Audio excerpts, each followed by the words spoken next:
Before the age of deep learning and even before statistical models took over, natural language processing was ruled, quite literally, by rules.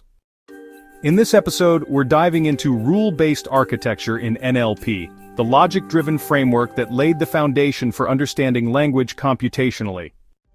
At its core, rule-based NLP relies on a set of handcrafted linguistic rules to interpret or generate language. Think of it like programming grammar into your computer.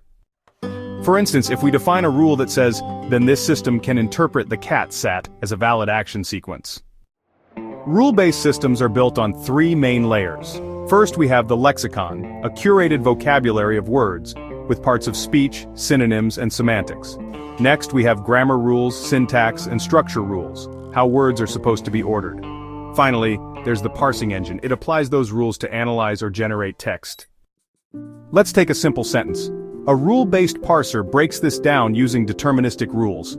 John is identified as a noun, eats is categorized as a verb, and apples is recognized as a noun.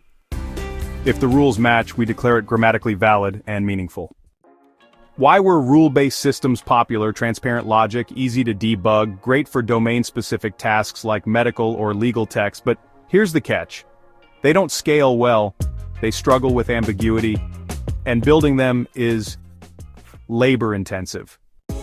Even in the era of large language models, rule-based NLP hasn't vanished.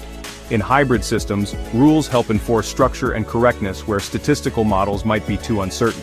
Think grammar checkers, information extraction from legal contracts, or deterministic chatbots.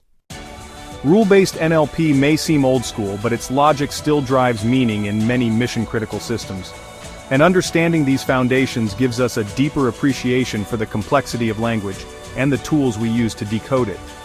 If you enjoyed this breakdown, hit that like button and subscribe for more episodes on NLP where we decode how machines understand us.